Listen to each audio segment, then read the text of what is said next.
ಎಲ್ರಿಗೂ ನಮಸ್ಕಾರ. ಕರಾವಳಿ ಸ್ವಾದಕ್ಕೆ ಸ್ವಾಗತ. ಇವತ್ತಿನ ವಿಡಿಯೋದಲ್ಲಿ ಹಬ್ಬಕ್ಕೆ ಮಾಡುವಂತಹ ಅತ್ಯಂತ ಸಾಂಪ್ರದಾಯಿಕ ಮತ್ತು ರುಚಿಕರವಾದ ಪಾಕದ ರವೆ ಲಡ್ಡುನ ಯಾವ ರೀತಿ ಮಾಡೋದಂತ ತೋರಿಸ್ಕೊಡ್ತಾ ಇದ್ದೀನಿ. ಹಾಲು ಹಾಕದೆ ಸಕ್ಕರೆ ಪಾಕನ ಬಳಸಿ ಮಾಡುವ ಈ ಲಡ್ಡು ಬೇಗ ಹಾಳಾಗದೆ 3 ರಿಂದ 4 ವಾರದವರೆಗೆ ಇಟ್ಟು ತಿನ್ನಬಹುದು. ತುಂಬಾ ಚೆನ್ನಾಗಿರುತ್ತೆ. ಬಾಲಿಟ್ರೆ ಹಾಗೆ ಕರ್ಗೋಗ್ಬಿಡುತ್ತೆ, ಅಷ್ಟು ಚೆನ್ನಾಗಿರುತ್ತೆ. ಬನ್ನಿ ಈ ರುಚಿಯಾದ ಪಾಕದ ರವೆ ಲಡ್ಡುನ ಯಾವ ರೀತಿ ಮಾಡೋದಂತ ನೋಡೋಣ.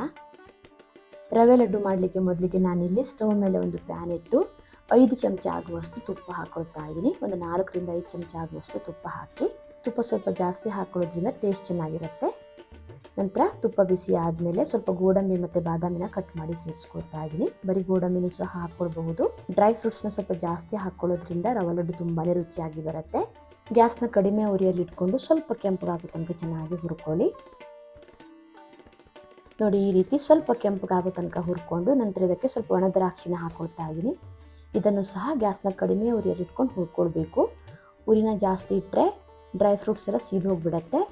ನೋಡಿ, ಈ ರೀತಿ ದ್ರಾಕ್ಷಿ ಎಲ್ಲ ಸ್ವಲ್ಪ ಉಬ್ಬಿ ಬರೋ ತನಕ ಹುರ್ಕೊಂಡು ನಂತರ ಇದನ್ನು ಯಾವುದಾದ್ರೂ ಪ್ಲೇಟ್ಗೆ ಅಥವಾ ಬೌಲಿಗೆ ಹಾಕಿ ಎತ್ತಿಟ್ಕೊಳ್ತಾ ಇದ್ದೀನಿ. ಕೊನೆಗೆ ಸೇರಿಸ್ಲಿಕ್ಕಿದೆ. ನಂತರ ಇದೇ ತುಪ್ಪಕ್ಕೆ ನಾನಿಲ್ಲಿ 2 ಕಪ್ ಆಗುವಷ್ಟು ಮೀಡಿಯಂ ರವನ ಹಾಕೊಳ್ತಾ ಇದ್ದೀನಿ. ಉಪ್ಪಿಟ್ಟು ಮಾಡ್ತೀವಲ್ಲ, ಮೀಡಿಯಂ ರವೆ ಅದನ್ನು ಹಾಕ್ಕೊಂಡಿದ್ದೀನಿ. ಮೀಡಿಯಂ ರವೆ ಬದಲು ಚಿರೋಟಿ ರವೆ ಕೂಡ ಹಾಕ್ಕೊಳ್ಬಹುದು. 2 ಕಪ್ ಆಗುವಷ್ಟು ಮೀಡಿಯಂ ರವೆನ ಹಾಕಿ ನಂತರ ಇದನ್ನು ಗ್ಯಾಸ್ನ ಕಡಿಮೆ ಉರಿಯಲ್ಲಿ ಇಟ್ಕೊಂಡು ಹುರ್ಕೊಳ್ಬೇಕು. ಉರಿನ ಜಾಸ್ತಿ ಇಡಕ್ಕೆ ಹೋಗಬೇಡಿ. ಲೋ ಫ್ಲೇಮಲ್ಲಿ ಇಟ್ಕೊಂಡು ಒಂದು 8 ರಿಂದ 10 ನಿಮಿಷ ಹಸಿ ವಾಸನೆ ಹೋಗೋ ತನಕ ಚೆನ್ನಾಗಿ ರವೆನ ಹುರ್ಕೊಳ್ಬೇಕು. ರವೆನ ಚೆನ್ನಾಗಿ ಹುರಿಯೋದ್ರಿಂದ ಲಡ್ಡು ಬೇಗ ಹಾಳಾಗಲ್ಲ, ತುಂಬ ದಿನ ಸ್ಟೋರ್ ಮಾಡಿಡಬಹುದು. ಹಾಗೆ ಟೇಸ್ಟ್ ಕೂಡ ತುಂಬಾ ಚೆನ್ನಾಗಿರುತ್ತೆ. ತಿನ್ನುವಾಗ ಹಸಿ ವಾಸನೆ ಬರಲ್ಲ. ಎಲ್ಲಿವರೆಗೆ ರವೆನ ಹುರ್ಕೊಳ್ಬೇಕು ಅಂದರೆ ಹುರಿದಿರೋ ಘಮ ಮನೆಯೆಲ್ಲ ತುಂಬಿಕೊಳ್ಬೇಕು. ಅಷ್ಟರ ತನಕ ರವೆನ ಚೆನ್ನಾಗಿ ಹುರ್ಕೊಳ್ಬೇಕು. ಒಂದು 8 ರಿಂದ 10 ನಿಮಿಷ ಆದರೂ ಗ್ಯಾಸ್ನ ಕಡಿಮೆ ಉರಿಯಲ್ಲಿ ಇಟ್ಕೊಂಡು ಹುರ್ಕೊಳ್ಬೇಕು.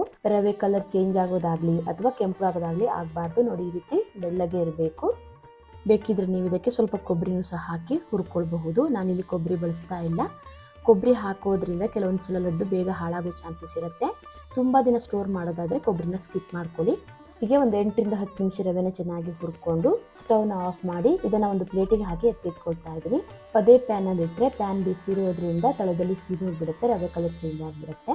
ಇದನ್ನು ಇವಾಗ ಸೈಡಲ್ಲಿ ಇಟ್ಟು ನೆಕ್ಸ್ಟ್ ಇವಾಗ ಪಾಕ ಮಾಡ್ಕೊಳ್ಳಿಕ್ಕೆ ಸ್ಟವ್ ಮೇಲೆ ಕಡಾಯಿ ಇಟ್ಟು 1.5 ಕಪ್ ಆಗುವಷ್ಟು ಸಕ್ಕರೆ ಹಾಕೊಳ್ತಾ ಇದ್ದೀನಿ.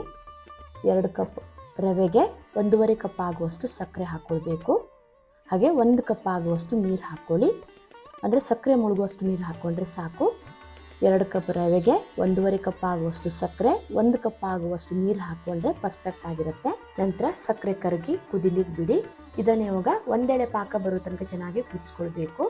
ಪಾಕನ ಜಾಸ್ತಿ ಮಾಡ್ಕೊಳ್ಳಿಕ್ಕೆ ಹೋಗಬೇಡಿ. ಪಾಕ ಗಟ್ಟಿ ಆದರೆ ರವೆ ಲಡ್ಡು ಕಟ್ಲಿಕ್ಕೆ ಕಷ್ಟ ಆಗಬಹುದು. ಹಾಗೆ ಲಡ್ಡು ಕೂಡ ಗಟ್ಟಿ ಆಗಿಬಿಡುತ್ತೆ.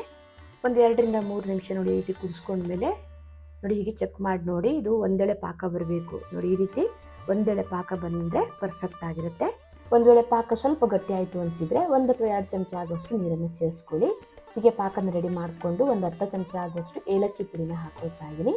ಹಾಗೆ ಹುರಿದಿರೋ ರವೆ ಮತ್ತು ಡ್ರೈ ಫ್ರೂಟ್ಸ್ನೆಲ್ಲ ಸೇರಿಸ್ಕೊಳ್ತಾ ಇದ್ದೀನಿ. ಸ್ಟವ್ನ ಆಫ್ ಮಾಡಿಕೊಂಡು ಚೆನ್ನಾಗಿ ಇದನ್ನು ಮಿಕ್ಸ್ ಮಾಡ್ಕೊಳ್ಳಿ. ರವೆ ಸಕ್ಕರೆ ಪಾಕದಲ್ಲಿ ಚೆನ್ನಾಗಿ ಮಿಕ್ಸ್ ಆಗಬೇಕು. ನೋಡಿ, ಈ ರೀತಿ ಗಂಟಿಲ್ಲದೆ ಚೆನ್ನಾಗಿ ಮಿಕ್ಸ್ ಮಾಡ್ಕೊಳ್ಳಿ. ರವೆ ಚೆನ್ನಾಗಿ ಹುರಿದಿರೋದ್ರಿಂದ ಗಂಟೇನಾಗಲ್ಲ. ನೋಡಿ, ಈ ರೀತಿ ಚೆನ್ನಾಗಿ ಮಿಕ್ಸ್ ಮಾಡ್ತಾ ಹೋದಾಗೆ ಇದು ಸ್ವಲ್ಪ ತೆಳುವಾಗಿದೆ ಅನಿಸಿದ್ರು ನಿಮಗೆ, ಆಮೇಲೆ ಸ್ವಲ್ಪ ಹೊತ್ತು ಇಟ್ಟ ಮೇಲೆ ಅಂದರೆ ತಣದ ಮೇಲೆ ಗಟ್ಟಿ ಆಗುತ್ತೆ. ನೋಡಿ, ಇವಾಗ ಈ ಹದದಲ್ಲಿದೆ. ಒಂದು 15 ರಿಂದ 20 ನಿಮಿಷ ಹಾಗೆ ಬಿಡಬೇಕು. ನೋಡಿ, ಈ ರೀತಿ ಚೆನ್ನಾಗಿ ಇದನ್ನು ಮಿಕ್ಸ್ ಮಾಡ್ಕೊಳ್ಳಿ.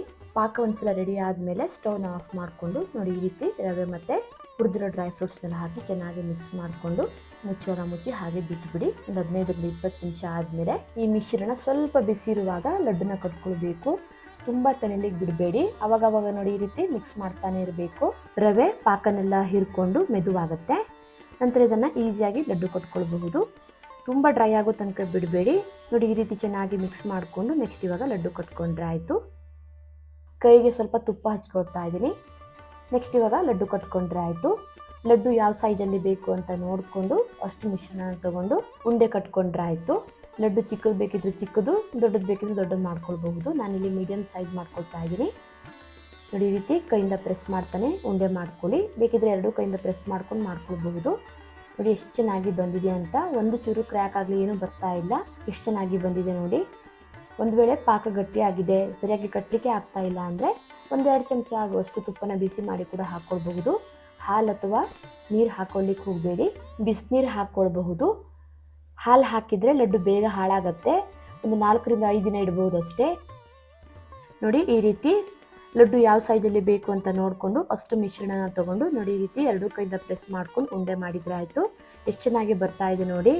ಹೀಗೆ ತುಂಬಾ ಸುಲಭದಲ್ಲಿ ಪಾಕದ ರವೆ ಉಂಡೆನ ಮಾಡ್ಕೊಳ್ಬಹುದು. ಯಾವುದೇ ಹಬ್ಬಕ್ಕಾಗಲಿ ಅಥವಾ ಏನಾದರೂ ಸ್ವೀಟ್ ತಿನ್ಬೇಕನ್ಸಿದಾಗ ಅಥವಾ ಯಾರಾದರೂ ಗೆಸ್ಟ್ ಬಂದಾಗ ತುಂಬಾ ಈಸಿಯಾಗಿ ನೋಡಿ ಈ ರೀತಿ ಪಾಕದ ರವೆ ಉಂಡೆನ ಮಾಡ್ಕೊಳ್ಬಹುದು.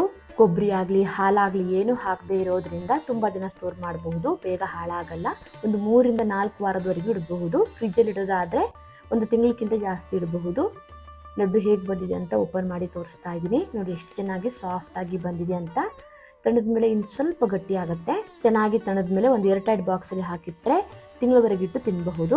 ನೋಡಿದ್ರಲ್ವಾ ಪಾಕದ ರವೆ ಉಂಡೆ ಹೇಗೆ ಮಾಡೋದಂತ. ವಿಡಿಯೋ ಇಷ್ಟ ಆದರೆ ಲೈಕ್, ಶೇರ್, ಕಮೆಂಟ್ ಮಾಡೋದನ್ನು ಮರಿಬೇಡಿ. ಮತ್ತೆ ಸಿಗ್ತೀನಿ ಹೊಸ ವಿಡಿಯೋ. ಧನ್ಯವಾದಗಳು.